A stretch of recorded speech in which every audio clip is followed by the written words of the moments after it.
दिन बाद हमने मोंगरा प्लांट की सीडलिंग की थी। अगर आपने पार्ट 1 नहीं देखा तो वीडियो के ऊपर लिंक आ रहा है, इसके ऊपर क्लिक करेंगे तो आपको वो वीडियो देखने को मिलेगी। उसके बाद में पार्ट 2 देखेंगे, मतलब ये वाली वीडियो देखेंगे तो आपको सब पता लग जाएगा। इनकी ग्रोथ अच्छी चल रही है और हमारे पास 3 पौधे बच पाए थे। हमने तीनों को इन बड़े पॉट्स के अंदर लगा दिया था, एक ये और 2 ये। अब देखते हैं कब तक ये और बड़े होते हैं। आपने मिट्टी को ऑलवेज मॉइस्ट रखना है, ज़्यादा गीला नहीं करना और ना ही ज़्यादा ड्राई होने देना है। अभी हम कोई भी इनके अंदर खाद यूज़ नहीं कर रहे, फ्यूचर में हम देखेंगे कौन सी खाद यूज़ करनी है, तो स्टे विद मी। 30 दिन बाद पौधों की ग्रोथ बहुत ही अच्छी चल रही है। अभी आप इनका साइज़ देख सकते हैं, डे बाय डे इंक्रीज़ हो रहा है। और एक ये वाला रहा, नए नए पत्ते निकल रहे हैं, लेकिन फ़िलहाल इनको ज़रूरत है सपोर्ट देने की। मैंने तिनके की सपोर्ट दे दी हुई है ताकि तेज़ हवा चलने की वजह से ये एक साइड पर झुक कर टूट ना जाएं या मर ना जाएं। इनको मैंने फुल धूप में रखा हुआ है और रूटीन से पानी भी दे रहा हूँ, मतलब तब पानी देता हूँ जब ऊपर वाली मिट्टी मुझे ड्राई फील हो। 45 दिन बाद मोंगरा की ग्रोथ बहुत ही अच्छे से चल रही है और इसके पत्ते भी काफ़ी लंबे हो गए हैं। अब इनको स्पेस कम पड़ रही है, मतलब ये गमले इनके लिए छोटे पड़ रहे हैं, तो मैं चाहता हूँ इनमें से एक पौधा लूँ और उसको बड़े गमले में शिफ्ट कर लूँ, क्योंकि मैं हर पौधे को बड़े गमले में शिफ्ट नहीं कर पाऊँगा। उसकी रीज़न ये है कि मेरे पास ना तो इतने गमले हैं और ना ही इतनी स्पेस है कि मैं हर पौधे को एक बड़े बड़े गमले में शिफ्ट कर सकूँ। इसलिए इनको छोटों में ही रहने दूँगा और एक को मैं बड़े में कर लेता हूँ शिफ्ट, ताकि आपको रिज़ल्ट दिखा सकूँ जब ये हार्वेस्टिंग के काबिल हो। उसके लिए मैं प्लास्टिक का बड़ा गमला 10 इंच का यूज़ कर रहा हूँ और इसके अंदर जो मिट्टी यूज़ की है उसमें 80% बालू मिट्टी, 20% कोकोपीट और 10% गाय का गोबर या फिर डिकम्पोज की हुई पत्तों की खाद। मैंने पत्तों की खाद यूज़ की है इसमें। गमले के अंदर मिट्टी भर ली है और अब हम इस पौधे को शिफ्ट करेंगे इसके अंदर। इसकी रूट्स देखिए बाउंड हो रही थी। इस टाइम इसको ज़रूरत थी बड़े गमले की, तो इसलिए हम इसको बड़े गमले के अंदर शिफ्ट करने वाले हैं।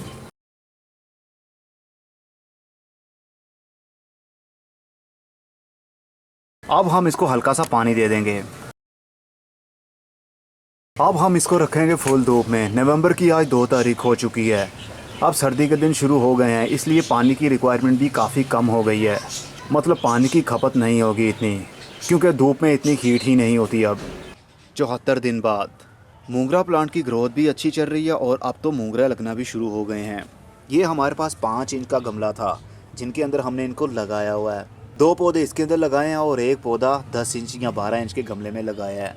लेकिन छोटे वाले गमलों को इनके जो पौधे हैं उनको फ्रूटिंग भी शुरू हो गई है। ये देख सकते हैं आप, इनके मोंगरे लगना शुरू भी हो चुके हैं। बहुत जल्द ये बड़े भी होने वाले हैं। और दूसरे पौधे के भी आप देख सकते हैं ये फ्लावरिंग शुरू हो चुकी है। आई थिंक जब ये फूल खिल जाएगा उसके अंदर से मोंगरा बनना भी शुरू हो जाएगा। लेकिन अब देखना ये है कि कितने दिनों में ये मोंगरे रेडी होंगे।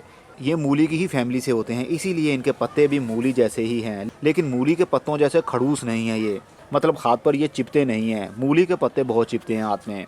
और जो दूसरा पौधा है जो बड़े गमले के अंदर हमने शिफ्ट किया था वो रहा ये। इसके पत्ते देखिए कितने ही लार्ज साइज़ के पत्ते हो गए हैं, लेकिन अभी इनको कोई भी फ्रूटिंग शुरू नहीं हुई।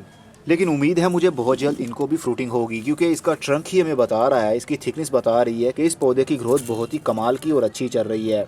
जो पत्ते खुद ब खुद टूट जाएँ उनकी आपने टेंशन नहीं लेनी, क्योंकि पत्ते तो टूटते ही रहते हैं। अब देखते हैं कब तक ये और बड़े होते हैं। हमने इनको ओवर वाटरिंग नहीं करनी।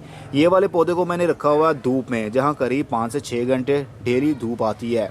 और जो छोटे वाले थे उनको ऐसी जगह पर रखा हुआ है जहाँ पर फुल टाइम के लिए धूप नहीं आती, सिर्फ मॉर्निंग टाइम डायरेक्ट धूप आती है और उसके बाद इस ग्रीन नेट से होकर धूप नीचे आती है, जिसकी वजह से इनकी ग्रोथ यहाँ पर भी हो रही है। इसका मतलब ये हुआ कि ये शेडी एरिया में भी फ्रूटिंग कर सकता है।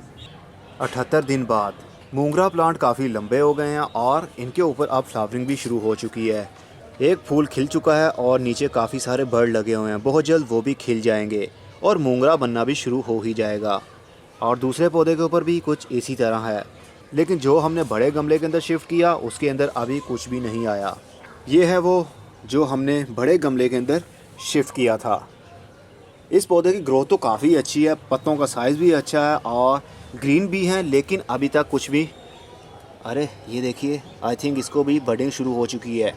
ये देख सकते हैं इसको भी फ्लावरिंग शुरू हो चुकी है, बर्ड लगना शुरू हो चुके हैं। बहुत जल्द ये भी बड़े हो जाएंगे और फूल खिलेंगे और बाद में मोंगरा बनना भी शुरू हो जाएगा।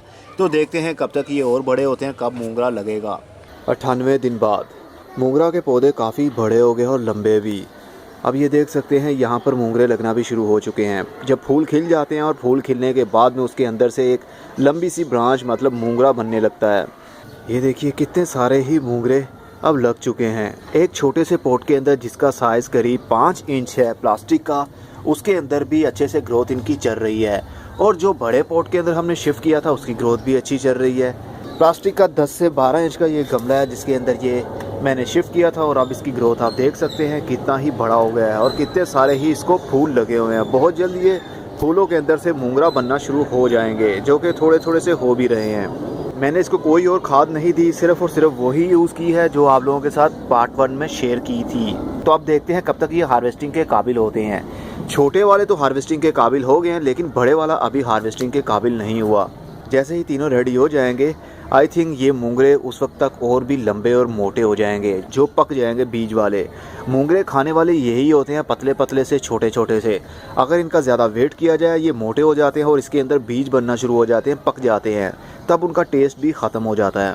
तो कोई बात नहीं, मैंने ये खाने के लिए नहीं लगाए, सिर्फ आपको मोटिवेट करने के लिए लगाए थे। तो देखते हैं क्या रिज़ल्ट मिलता है। 108 दिन बाद हमारे मोंगरा बिल्कुल रेडी हो चुके हैं। बहुत से पौधों को बहुत से मोंगरा लग चुके हैं और अब ये हार्वेस्टिंग के काबिल हो चुके हैं। बहुत से फूल अभी खिले हुए हैं, लेकिन इनके फूलों के खिलने के बाद में मोंगरा बनना शुरू हो जाएंगे। और एक ब्रांच तो गिर भी चुकी है, मतलब इतना वेट कि वो बर्दाश्त नहीं कर पाई और वो नीचे वाली साइड पर झुक गई। ये है वो ब्रांच जो नीचे मुड़ गई, और इसके नीचे देखिए कितने सारे ही मोंगरे लगे हुए हैं। इनके मोंगरों को उतार लेना चाहिए था, लेकिन मैंने वेट किया। आप लोगों के साथ शेयर करना था कि मोंगरे किस तरह के होते हैं और किस तरह वो बड़े होते हैं। जब फूल खिल जाता है तो उसके बाद में कुछ इस तरह की ब्रांच बनती है, ये वाली, और उसके बाद ये मोंगरा बनना शुरू हो जाता है। तो अब कितने सारे ही मोंगरे लगे हुए हैं और कुछ तो बीज भी पकना शुरू हो चुके हैं। अगर हम इसको नहीं उतारते, इस पौधे के ऊपर लगा रहने देते हैं, तो ये फ्यूचर में सीड्स बन जाएंगे, पक जाएंगे। इनको हम हार्वेस्ट करके दोबारा से उगा सकेंगे अगले साल। ये छोटे से गमले के अंदर लगे हुए थे, 5 इंच का गमला, वो भी प्लास्टिक का, और इतना बड़ा पौधा, इसकी करीब 4.5 से 5 फुट हाइट बढ़ चुकी होगी। तो जो हमने दूसरा लगाया था, जो बड़े गमले के अंदर शिफ्ट किया था, करीब 10 से 12 इंच का गमला था, उसकी ग्रोथ भी अच्छी चल रही है। ये देखिए, इसके फूलों की ही इतनी ब्यूटी है कि हमारा दिल ही नहीं चाहता कि इसको उखाड़ें। और इसको भी मोंगरा लगना शुरू हो चुके हैं, बहुत से अब पकना भी शुरू हो चुके हैं। तो अब ये हार्वेस्टिंग के बिल्कुल रेडी हो चुके हैं। अब हम इसको उतार लेंगे, और फ़िलहाल के लिए ये बड़े गमले के अंदर जो पौधा लगा हुआ है, इसको मैं उतारूंगा नहीं, इसको इसी तरह लगा रहने दूंगा, क्योंकि इसके फूलों की काफ़ी ब्यूटी लगती है। सुबह के टाइम वाइट वाइट से फूल बहुत ही खूबसूरत लगते हैं। अब सिंपल इनको हार्वेस्ट करने का तरीका, अपने हाथों से इसको तोड़ते जाइए।